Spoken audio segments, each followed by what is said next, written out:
Welcome to the Momentum Ministry Partners podcast. This podcast is designed to provide momentum in our God-given roles of leadership as we partner together to equip today's Christian leaders for tomorrow's opportunities.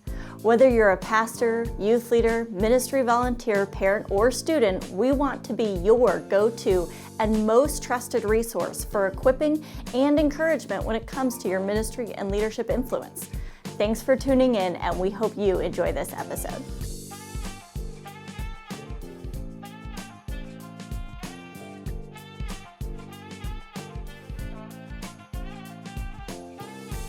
Hello and welcome back to another Momentum Ministry Partners podcast. My name's Eric, and we have with us a very special guest today, the one and only Kadi Cole. Hey, Eric, it's great to hang out with you again and talk about this kind of stuff. I love it. Kadi, can I just say that you're one of my favorite guests to have on the Momentum podcast? You are very nice. That's because we're in so many meetings together. You like just pelting me with questions when you can, right? You're stealing my thunder here. Yeah. I have for the last couple of years of working with Kadi. So Kadi, I'll give you the formal introduction here. You're an executive director of leadership development with Momentum. You're also the founder and owner of Kadi Cole and Company. But I have loved having you as my big sister. So I have two younger sisters, and I will often, whether it's in an exec meeting, whether it's just a one-on-one, I will grill you like I just did before we started this recording. But you are just a source of wisdom, and it is so funny. I know that I've heard you talk about this before, like you have the unconventional path to leadership of all the different things that you've gone through, the hats that you've wore, the roles you've had in the church world, the leadership development pathway that you've had. But God is using you in powerful ways. And I am so grateful for your wisdom, for your encouragement, for the clarity. You have the uncanny ability to cut to the heart of the issue and speak boldly and clearly with grace and truth. And it's unbelievable. I love it. I love it. Well, thanks, Eric. You are like a little brother to me, mostly because you harass me everywhere I go. You're the little brother I never had and honestly never wanted, but I do love and appreciate you for keeping me on my toes. There you go. You need somebody to bring fun into your life, and so that's Is that what that is? Is that what fun is? Okay. Oh, yes. How's that for an introduction? It feels partly like a panic attack most of the time, but I'll take your word for it that that's what you think is fun. Yes.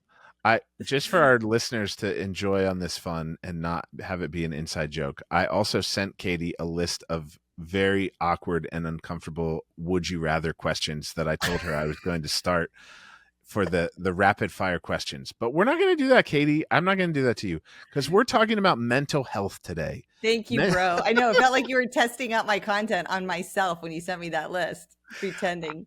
I wish I could have seen your face as you read some of those questions. They were good.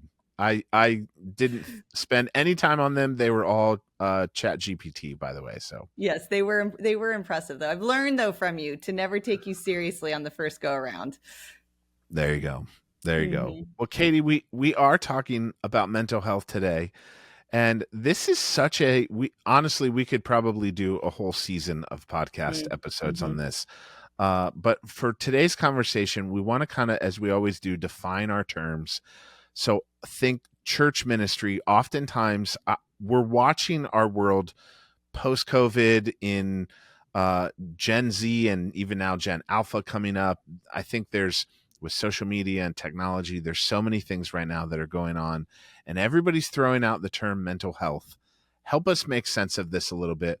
Maybe even help us think through, like, why is this an important thing that we should be talking about in the church, and how would you kind of define mental health? Put some parameters on that for us.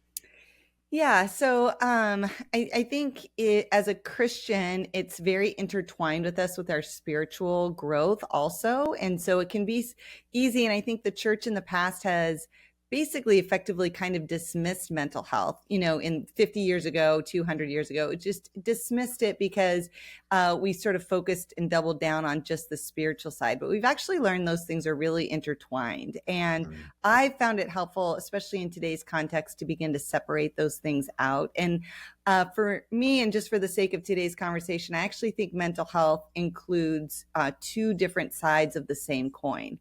One is what would be true mental health. So that's my background. I was a nurse for a long time, and my specialty was psychiatric nurse and adolescent health. And so that's why I'm very passionate about this topic in the church now as my professional background. My family has a lot of mental health challenges that I've navigated as an adult. And so I care deeply about this. I care about the people affected and the caretakers of the people affected. So in that regard, mental health is more of how the brain functions, kind of the sort of like chemical or anatomical functionality of it, how you remember something, your ability to learn, your ability to concentrate, those real like concrete mental capacities is what we think of with mental health. But then we have this other side of the coin of emotional health, which is a little bit more about how we feel about things, how emotions are identified, how we manage them, how we express them, how we show up and use our emotions in relationship with other people has a really big impact. And so when we talk about mental health kind of in the news media or even from our church platforms, we're really talking about that coin, but those two sides of that coin. And I would say that coin is sort of like in the same pocket with your spirituality and jingles around and intertwines and connects, because what we see in spiritual formation and fruit of growing closer to Jesus and the sanctification process, particularly with emotional health, is that your emotional health tends to grow and mature in connection with that. And when someone only grows in spiritual formation and maybe head knowledge of the Bible or things about God, but doesn't grow in their ability to manage emotions, have hope, walk in faith, connect in community, appropriate use of vulnerability, all of those hallmarks of good emotional health, we actually see that their spiritual health is stunted. And the same way, someone can only get emotionally healthy as far as they have connection and relationship with God. And that's really where we have a window of evangelistic opportunity in our world, is a lot of people pursuing emotional health and mental health, but without the gospel. You can only get so far in maturity if you're still living for yourself and looking for the answers in your own self. Kadi, do you think that I love kind of where you're going with that, because even as you're kind of talking about like following it through and seeing, I remember like when WebMD became a thing, and like people would go on and they'd self-diagnose, right? They'd be like, I have this and this and this, and so I must have cancer, and they'd like conclude this is. Do you think that we're seeing that in churches now with mental health, where people are like, I must have anxiety disorder, I must need, speak into that within the church realm? Like, how do we help our people understand defining the terms? So everything is really on a spectrum. And so anxiety is a great one. It's a very common disorder. In fact, in young adults, which is who we work with a lot at Momentum, between like 13 to 18-year-olds, I think over a third of students that age have been diagnosed with some sort of anxiety disorder. But even within that, there's a spectrum. So there's normal anxiety. The Bible talks about it. There's normal anxiety. In fact, cast your cares on the Lord. Do not be anxious about anything. Yeah. There's actually healthy anxiety when you're about to get up and speak in front of people, or you're making a big decision, or there's you're in traffic and you have a near miss and your blood pressure goes up, and all sorts of things happen that are very positive with anxiety when you need it.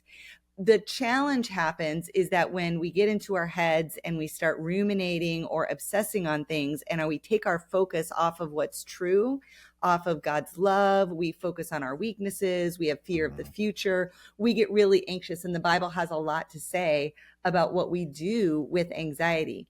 But there are times then when we move from that emotional health to that mental health category, where there are things happening in your body chemically, organically, anatomically, that create rapid heart rate or a sense of anxiety or spinning ideations that can only be controlled with other things like medication. And sometimes you can undo that with things that are not medication oriented, but they're addressing anatomical and chemical things more than they're addressing just my will or my determination to keep my attitude focused on things above. So understanding that there's a spectrum, understanding that we actually see all of those people throughout scripture, and God actually wants to intervene wherever you're at on the spectrum. But what he intervenes with may change depending on where you're at. And I think as leaders, especially leaders who are working with young people, parents of particularly adolescents who are really in the greatest mental health crisis of the world, post-COVID and just in general in developed countries particularly, it's really important that we start on the low end. We don't need to start with a trip to the psychiatrist's office or, the ER, unless the signs and symptoms are really significant. But most of what we want to do is talk about these things enough that we can all begin to become in tune with them when it's early on, and then know where we're at and try the approaches where we are. And if it doesn't work, go to the more serious side. And if it doesn't work, go to the more serious side. And as you do that spectrum, eventually many people end up in a doctor's office or in a counselor's office or with their pastor, because anxiety also can be a spiritual piece. And so knowing where you're at, what's behind what's happening, and then where to go for the right answer is a key piece to really navigating these issues in today's world. And as church leaders, it's really important to know that we have some answers, and we actually need to be really bold and clear about those, but we don't have all the solutions. And so we have to be able to help people on the process of figuring it out. And it is a process. We do not have a lot of science behind mental health now. In fact, I'm very excited about the next 20 years in the mental health world, because where the science and research is at, our ability to understand brains, our ability to understand and measure neural pathway delineation, all of those things are on the forefront. It's kind of the bleeding edge of science and technology right now. So the breakthroughs we're going to have in the next 20 years are going to answer a lot of questions. We don't have a lot of answers today. So when you're feeling anxious, you kind of have to check all the different routes to see which one will help you, because there's no real way to predict which one is the one that's going to work. Man, that's very helpful. Yeah. As pastors and ministry leaders, Kadi, you've done a lot of coaching. You've done a lot of work within all kinds of churches. How have you seen, even in the past 5 years, the shift of how we walk alongside of people with mental health, referring to counseling, even dealing with the emotional side in that spectrum that you're talking about? Like, how have you seen that shift kind of play out? Where were we maybe 5 years ago? Where do you see us now? I love, even as you're projecting into the future, of what that would look like with the science and some of the things that are coming there. It's a different landscape than it was 5 years ago, for sure. But in my opinion, the biggest shift has been the mental health crisis church leaders went through during the pandemic. Because most of the people I coached ended up in a counselor's office and a psychiatrist's office and had to take medicine for the first time. And these are very established, really what we would consider, kind of successful. We try not to use that word, but they've got strong ministries. They've been walking with the Lord a long time. They know all the answers in the spiritual side for these questions, but they were under the amount of stress, the amount of change, the own dynamics in their own families, the chemical changes that happened when we couldn't socialize and we couldn't do our routines and we weren't allowed to doing the coping mechanisms that we were all used to doing to navigate daily life. When those were stripped from us, we all really struggled. Some struggled a lot, some struggled a little, but we all struggled at some level. And I found that pastors tended to be one of the populations that struggled the most. And felt the most shame and confusion about it. And part of that is, again, the myths and the bias in the church against mental health professionals was pretty thick pre-COVID. I would say they encouraged a lot of other people to go for counseling, but often didn't go for themselves. Many churches had counseling benefits for their staff. Very few high-level leaders actually took advantage of that. Many did, but I would say maybe 10 to 20%. I would say now it's about 80 to 90%. And so they ran into the wall that almost everyone runs into at some point in their life. But that was the thing that happened to exacerbate it. And what used to work for me in the past is no longer working. And I have no other tools in my toolbox, and I am going down. And so when pastors have something dramatic happen in their life, it shows up in their messages and it shows up in their leadership. That's the way it works with all of us. And so, I saw almost every church do some series on mental health, and the senior pastor got up there and was like, this is unbelievable information. And the rest of us are kind of like, yes, we've been trying to tell you this for years. But that's what God used to awaken a whole generation of leaders to something that we all needed to have. So that was the first thing that happened. The second thing that happened is our congregations and really went through the same struggle. And so figuring out how to lead a congregation who's not up and to the right and super excited about your vision, who, can't function, is out of work, is sick, are losing people that they can't go to a funeral, like all of those things, the pastoral care demands were really significant. So we had to really expand our understanding of what we offer people. And then the third part is that because we've had this enormous mental health crisis in our young adults, teenagers and young adults, many families and churches had what would now be a teenager, but really from about fifth grade through college age. Most kids struggled significantly. And that brought an awareness and an awakening. And because they're all on social media and they're educating themselves much faster than their adult parents or leaders, the language and the awareness and the aptitude of this next generation just deals with mental and emotional health challenges as if it's a common cold. They all know what they struggle with. They have incredible language around it. They're very articulate. They know how to support each other in it. They don't get freaked out by it. They're not concerned about medications. They feel like that's fairly normal, that everyone's going to have a point. And for their generation, it probably really is. They're all going to have a point of that because of what was formed in their brains during that time. So it's really shifted the dialogue. I think the church leadership world is still catching up to where Gen Z is. But I think we're getting there mostly, again, because their kids are struggling and their kids are teaching them where the rest of the world is kind of at in this. Yeah. Katie, okay, that was really good. I have so many questions now, but let's kind of start breaking this down a little bit. Like within the church world, with pastors, ministry leaders, the ministry professionals, what do you see are some of the misconceptions that maybe church leaders still have about mental health, and how can they further shift that perspective? You started to go there with like our children, as we're seeing them walk through it, maybe the people that we're trying to lead, but what else is there? Go a little further on that. Yeah, it changes a little bit depending on what sort of tribe of the Christian faith or evangelical Christianity you're from, or what area of the country. It's interesting because there's sort of different biases in different parts of the world. That's true. Or, especially in America, but definitely the world. But I would say some that kind of cut across. One is that it's a spiritual issue. I think that's the easiest one, that if you love God enough, if you just refocus your mind, if you just pray enough, I think that if you probably have sin in your life, if you're struggling with things long term, that depression is probably just guilt and shame. And sometimes, the reality is when you have unconfessed sin, it is depressing and you do feel guilty and shameful. Yeah. And you can also have a clinical depression that makes you feel guilty and shame for no reason. That's one of the ways where you're at on the spectrum is it conviction or condemnation?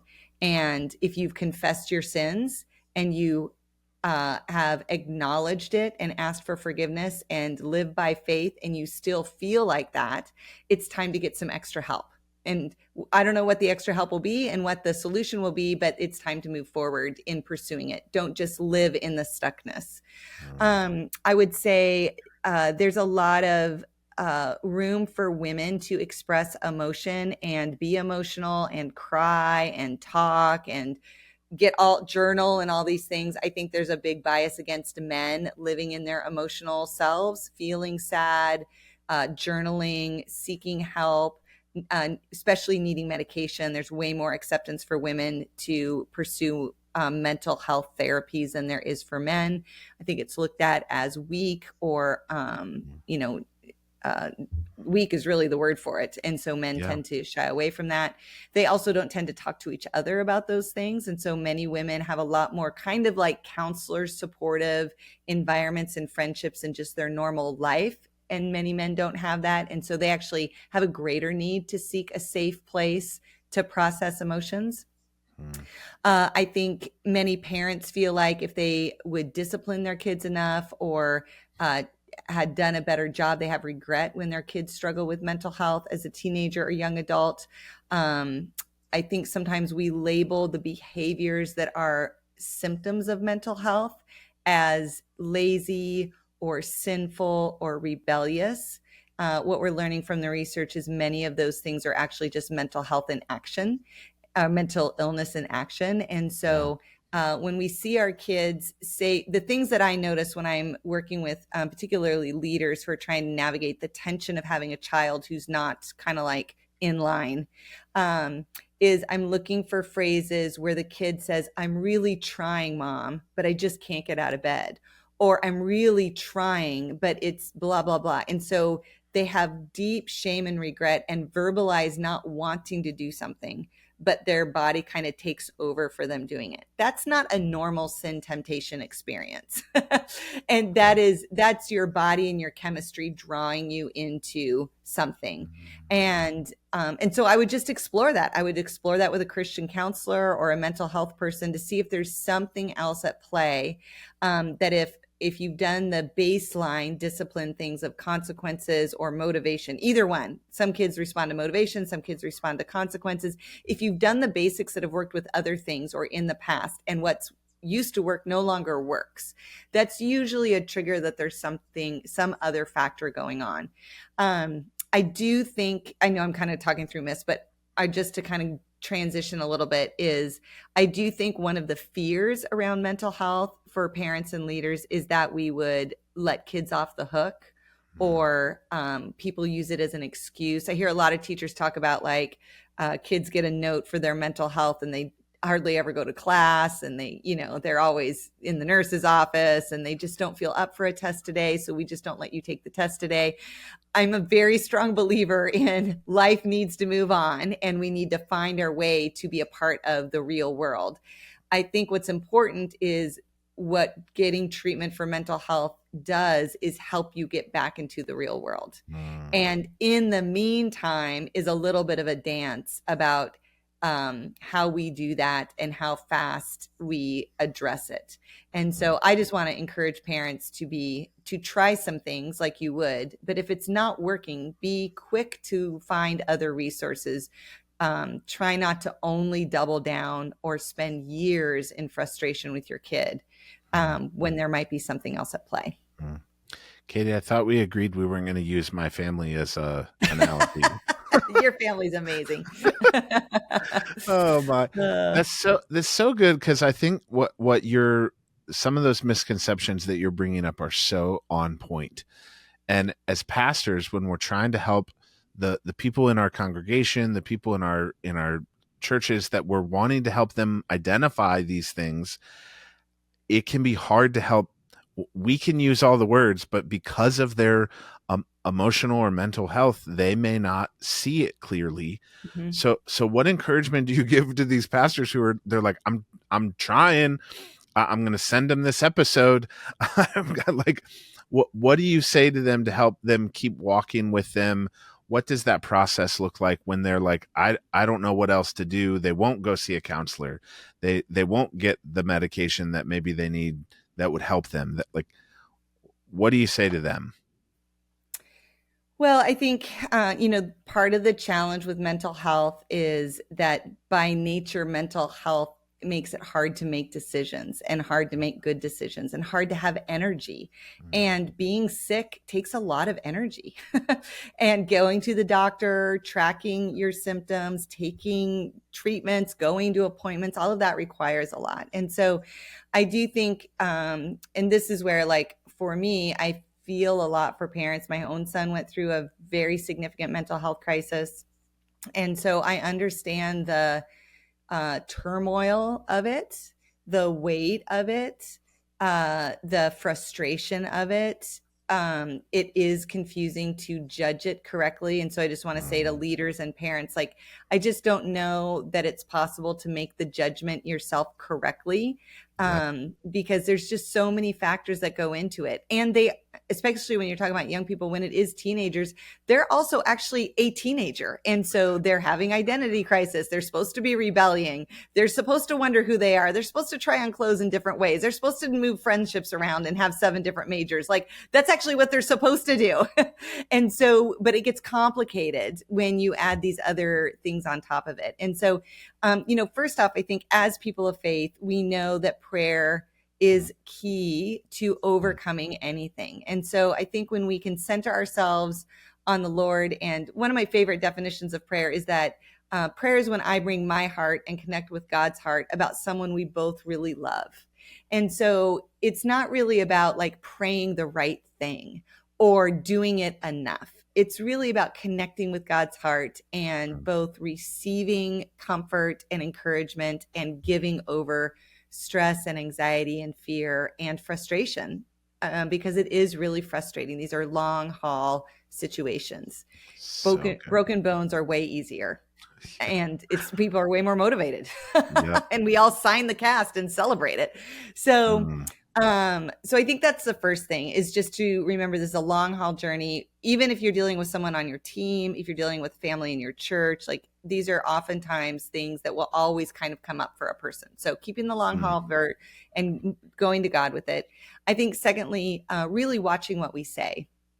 And I think in that frustration, or when we run out of ideas, or when we're fearful, or when we just want to fix it, it's easy to say things. And again, I keep focusing on young adults because I just think it's the highest number, and they're so fragile at this age. And when you add these layers on, one-liners stick with people. And we are, even when people are dealing with multiple issues, we are still forming who they are in their own mind, and who they think God is, and who they think God thinks they are. And when any of us who with any sort of spiritual authority say things, it's especially to the young, either young in life or young in faith, they will take it as God saying it to them. And so when we say things like, maybe you should just try harder, or, well, if you weren't so lazy, or, I don't know, it works for everybody else. Like, when we just say these things with even sarcasm, to me, is completely inappropriate in these scenarios, because most people, when they're dealing with this thing, they don't have the energy for humor.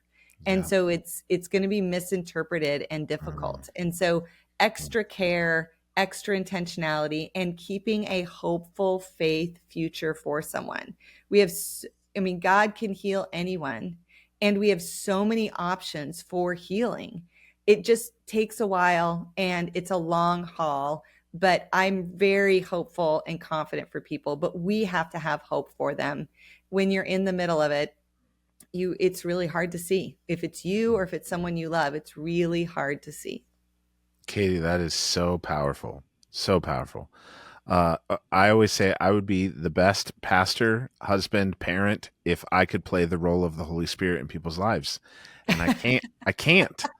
As much as I want to, I can't. I mean, I've tried a couple times.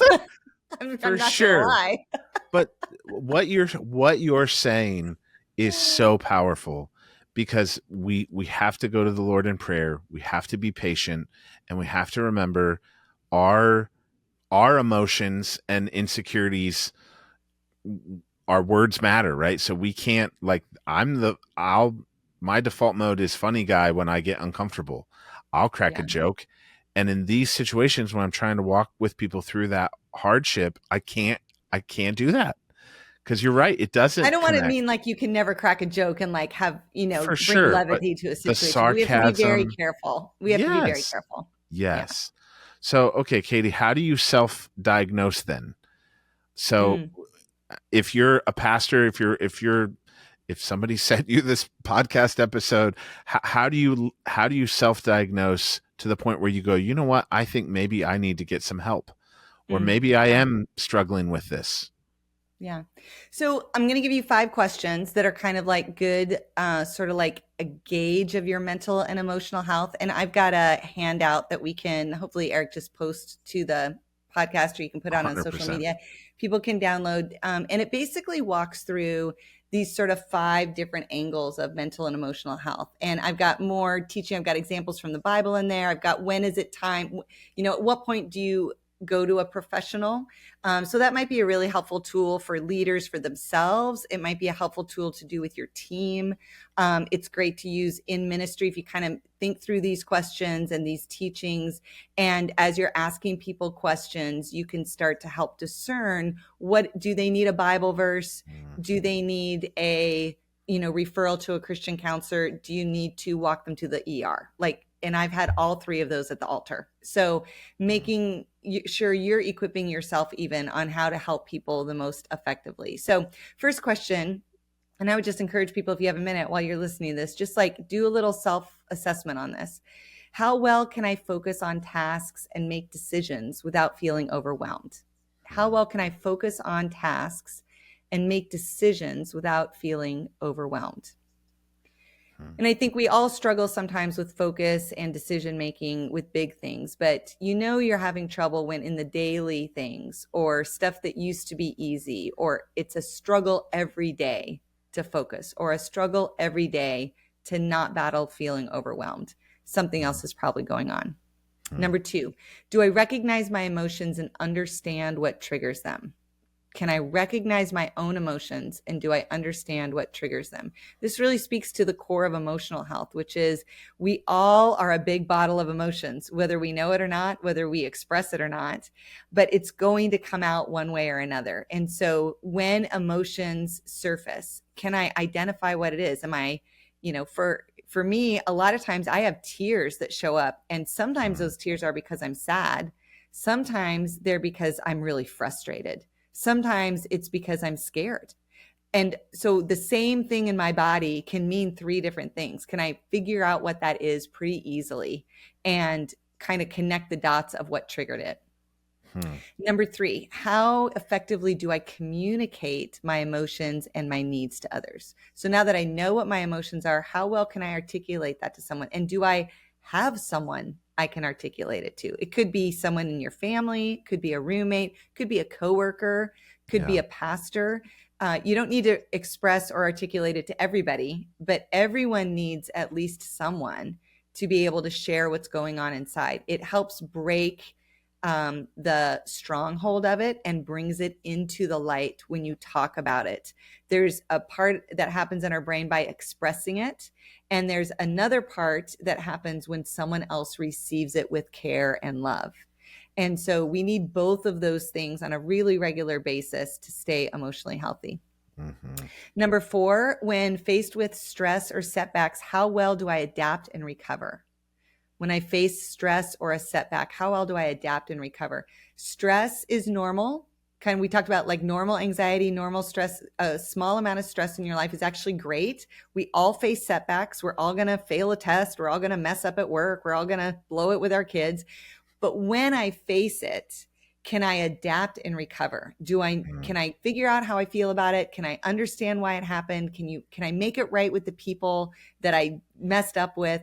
Can I recover pretty quickly? Does it take me months? Does it take me weeks? Does it take me days? Can I do it in an hour? Those all kind of are very good options for assessing where you're at with that. And then the last one, number 5, do I experience prolonged stress or negative thinking patterns that interfere with my daily life? Do I experience prolonged stress? So we all have stress from time to time. We all have stressful seasons. The big joke in ministry for me is always, there's always a season we're in. There's always a stressful season. If every season is stressful, it's not seasonal. You're just stressed. So am I experiencing prolonged stress where I'm not getting a break. I'm not having normal evenings. I don't have weekends or days off where I'm refilling. I go to sleep every night with things in my brain. I wake up every morning with things on my mind. Or am I caught in negative thinking patterns where my brain is wandering in the negativity and I'm losing focus and I can't perform at work or be productive in the day or do the task at hand because my mind is taking over. And I like to always point out to people, prayer and rumination look the same, but you know which one it is by the outcome. Because if you've actually taken time to pray and give it to the Lord, you feel better on the other side and you stop thinking about it. Rumination actually feels heavier. And even though you stopped thinking about it, it keeps coming back. It's not actually resolved.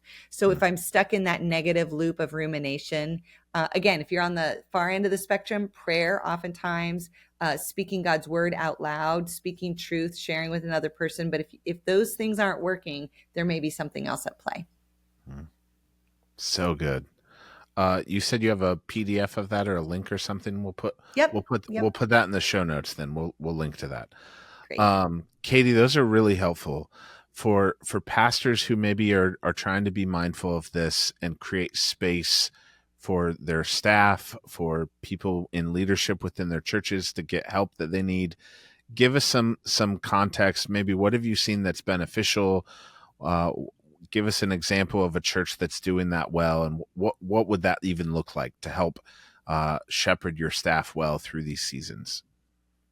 There's a lot of churches doing really great things with this. I would say the best practices we see are talking about mental health on a regular basis, both with your staff team and on the weekends, and just beginning to bring that vocabulary into your church community. Most people are getting a good dose of it everywhere else in their life. Their job is talking about it. Their school is talking about it. The news is talking about it, social media. It's everywhere on that. If you're not also talking about it, we're giving the subtle message that the church isn't a place you can bring your mental health issues, which is the farthest thing from the truth.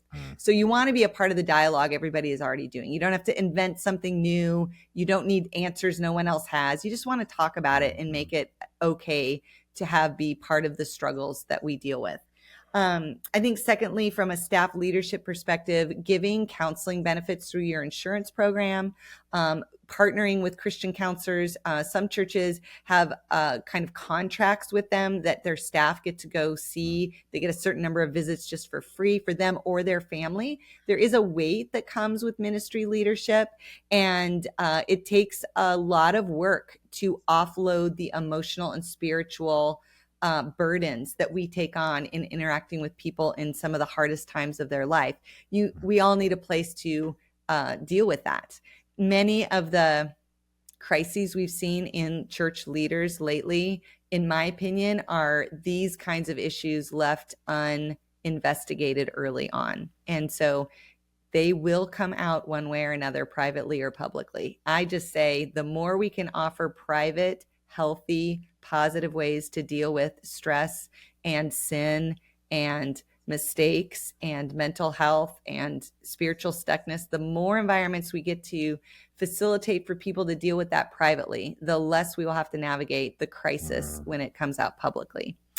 And then I think third is really being intentional with our student ministries about how we're addressing mental health and the space we give students and young adults to live out growing into adulthood, even though it is more extreme than we are comfortable with. So when I was a teenager, and I was a total rule follower, as you can clearly imagine, I mean, I showed up with blue nail polish at church and I got like 10 comments because I was like down the slippery slope, right? Oh my word. Kids are doing way different things trying to find themselves in this era. And what's encouraged and the options that are out there, they are going to express that. And we have an opportunity to be the place they get to. We don't have to condone anything. We don't even have to allow anything, but we do need to love people through that time and make space for them in the church. And so getting our heads around that, understanding what that means, stacking hands as a church leadership about what the kind of culture we're going to create for a generation that's been thrown a rough deal and is trying to swim their way out of it into adulthood. Those are our leaders of the church of the future. They're in that crew right now, and we get to steward them into adulthood if we will take the time to do it well. Katie, that's so well said. I think I just want to highlight kind of what you just said. Even within the student ministry, with student ministry, play the long game. You're not going to fix it right now. We say all the time here at Momentum, the same Holy Spirit who lives inside of us as their pastors and parents lives inside of them. The same power that raised Christ from the dead lives inside of those students who are Christ followers. Play the long game. Help them learn how to lean into the Holy Spirit. We're not making disciples of Eric or Katie. We're making disciples of Jesus. So help them figure that out. Point them to him. Play the long game. Katie, that's good, so Eric. Good. I think one of the things that in creating these atmospheres within our churches, the other thing that you said that I just want to make sure that is sticking in people's hearts and minds is be the safe space, be the safe person, keep the doors open, create the environments where it's okay to talk about these things. I'm pretty sure that that's Jesus' design for the church. He wants us to be, right, like the open place where we can have these hard conversations. And oftentimes we don't. What are some of those obstacles that you see churches that don't create that space, or the pastors that aren't the open door for people to come to? What is that? Is it fear? I don't know. What do you see in that? Well, I'm sure there's a lot of reasons. I mean, I think fear is the easiest one to see, is that we're afraid, that's going to catch on, or other kids are going to catch it. It causes us to question our own identities and our own theologies when those things get pushed and stretched. I also think sometimes when I say church being open and welcome, people think Sunday morning. And to me, body life and the church is way more than Sunday morning. And so I would say creating relational connections and caring about people, even if they don't show up, and remembering them. And right now we're seeing a surge. Almost every church is on the growth trajectory right now because we see such a resurgence in what God is doing and in people being open to spirituality and looking for answers. I think it's sometimes really easy when you're just looking at numbers to be like, hey, we added a few people this week, or we're up and to the right, whatever trajectory that is, if that's big numbers or low numbers, but even if we're maintaining, but we've had a churn. We lost 20 and we gained 20. Well, where are the 20 that left? Like, they matter, and they will remember that they didn't matter, that no one noticed. So we have a response. I feel passionately about this with young adults who are leaving the church in droves. And most of the time, their church never notices because more people came in and took their spot. And it's easy to kind of give ourselves the kind of like excuse, well, they just, maybe they found it down the street, or they were only here for the show, or once they didn't, get what they wanted. I'm like, I know very few people who are struggling in their faith who say any of those things. Right. Yeah. Yes. What I hear is, I just didn't have it in me to go. It didn't really matter if I went. I felt awkward or an outsider, like I didn't belong. I'm looking for where I belong. I'm looking for what will help me. People Christians is what will help them. It's probably not even a sermon. It's probably a person who cares. And so can we do that with people who can't care for others? And can we do that for people who are struggling even to care for themselves? Let's show up for that. Yeah. Speak up, ask questions. How you doing? How you really doing? Yeah. And I would say when people are dealing with mental health, one of the hardest things is many times they don't have energy and they don't have a lot of facial expression. I see this a lot in teenagers also, is love anyway, be cheerful anyway, smile anyway. Do not take your cues from the other person. For me, I'm just like, be the crazy loving aunt that like every time I see her, she gives me a hug. That's right. That's right. Every time you see me, you're getting a hug from me. Because that 13-year-old grows up to be 30 and still wants a hug. They may not look like they do, but it ends up meaning something in the long run. Yep. Good. All right, Katie, one last question as we kind of wrap up. What are some helpful resources that you've seen churches use or put into place within their congregations that are good kind of mile markers or trusted resources, even biblically? Yeah, I think whatever Christian counselor network you have in your area, the must-have is you must have a list of vetted counselors that you have met with, understand their theology, their practice. You feel confident about recommending them. I really encourage churches to make really close relationships with therapists that they trust. And so that would be the first thing, is to look for that.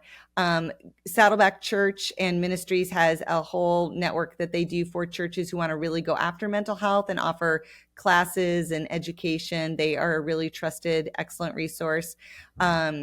Emotionally Healthy Spirituality is a book and a small group study that really begins to introduce this topic. I think it's especially written for leaders.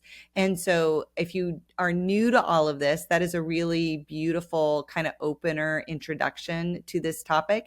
Helps you really navigate your own mental and emotional health and how that relates to your spirituality. It's a great kind of like first step to get involved in this. And then there are just a slew of podcasts. There are a lot of churches who are doing series on mental health. And so I would say, if you're unsure how to address it in your congregation, go to the churches you already know and trust, the preachers that align with you well and you feel like fit your context. I can almost guarantee you someone on that short list is going to have several series that you can model or be inspired by. Ditto, ditto, ditto. All of those. Emotionally Healthy Church, Emotionally Healthy. Peter Scazzaro is the author of a lot of those. They have a podcast too that's phenomenal and very good resource. So yes, love all of that. Katie, thank you for being a part of this conversation. I'm excited to see, like you said, just where God takes all of this and what he does through all of it. We know that he is in the nature of redeeming all things for good and working everything out for our salvation and sanctification and all of that. And so if we as pastors and ministry leaders aren't leaning into this and learning through it, and I love what you said, being curious and asking questions and modeling for people what this looks like, then we're missing some opportunities, I think, to really see God thrive and work in and through our ministries. Yeah. Yep. Amen. Katie, thank you for being a resource for us. We'll look forward to more content from you in the near future about mental health, because I'm sure that God didn't put this on your heart for no reason. So more to come. I appreciate it. Thanks for having me on. Yeah. Well, for our listeners, we really do appreciate you tuning in to this episode. If you found this content to be helpful, we mean it. Please share it with others. We hope that it will encourage not only you, but people in your sphere of influence, in your circles. As always, rate, review. If you have questions, contact us at info@buildmomentum.org. If there's people that you would like for us to interview or questions that we can help you answer, reach out to us. We'd love to serve you. And we would love to be that safe place too. If you're struggling and need some help and assistance, reach out to us at Momentum. We're happy to help and serve you however we can and encourage you. Thanks so much. See you next time. Thank you for joining us for this episode. We hope you found it to be valuable. And if you did, would you share it with someone else in your network who might enjoy it? Also, would you please go on and subscribe, rate, and review it? That way you don't miss any more and somebody else will be able to find it too. Also, because we want to be your trusted resource, if you have a question or topic that you would like us to discuss on an upcoming episode, send that to us via email to info@buildmomentum.org, or you can send us a DM on any of our social media platforms. You can find us there at Momentum Ministry Partners.